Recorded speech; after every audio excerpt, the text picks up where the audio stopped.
blood scandal and the compensation. Your thoughts? I just think the government basically needs to get on with it, because basically it's just been going on so long now. I lost my dad and both my uncles, and it's just a tragedy you've just got to live with. But we just can't understand, all this fighting, and, we can't just have the closure and just put it to bed, try and retrace our lives. It's just a constant battle, fight. And, to be honest, I'm just surprised someone that's infected hasn't lynched someone by now, because they must be really fed up, feeling so rough and horrible.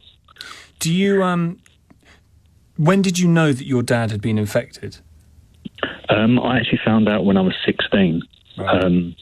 But sort of the lies upon that, actually, they found out, my mum and dad found out when I was 11, but wouldn't tell me because obviously it would affect me, affect obviously my schooling, and, it's just all those things that have been kept secret, but then that was kept secret from them for a long time previous to that. So it's a whole bed of lies, like Jason said before, there's so many lies around this. And to those who say, well, maybe the definition of those being affected needs to be tightened a bit or shortened a bit so that the compensation might, the bill might come down, what would you say? I would actually say that you've got to think about that very carefully, because I actually told Jeremy Quinn last month that basically I'm fighting for the children that are children now. Jeremy Quinn, just to be clear, is he the Solicitor General these days? He's the Paymaster General. Paymaster General, but... So I actually asked him how he would have felt if it was his family, and he didn't really address that, but was saying we are moving forwards with this. But my argument is I was a child then. Think about a child now, so an 8-year-old child, their parents infected, they've got to fight this, their parents dying. Come on, surely we're past that. 1 generation, 2 generation of children have been through this. So why keep putting children through this? Because I actually gave up a position in government before to a young child from Wales, and it's like, come on, it's like, these are children. We're meant to be protecting children, and all you're doing is putting them through like hell. Why? Because of money, because of something that you lied about. That's not children's fault, is it?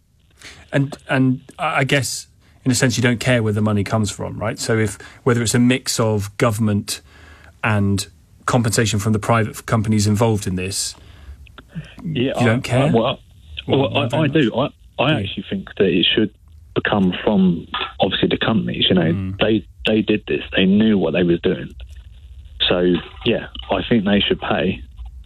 Whether the government pays the money up front and gets it back at a later date, that's not really my concern. My concern is that before people die, they need to get their money and their careers and, try and live what they actually work for instead of just having Has anyone offered a formal apology?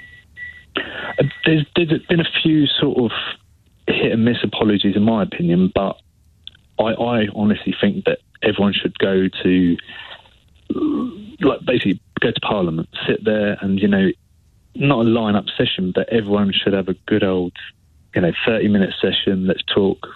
This is my name. This is where I'm from, and, be a bit more than, I can just say to everyone on the radio, really sorry what I've done today, sorry this is rubbish, accept my apology. And it's like, it's meaningless. It doesn't mean, it's a bit more personalised. And I guess what are they actually apologising for when all's said and done? Tim, I appreciate the call. Thank you very much indeed.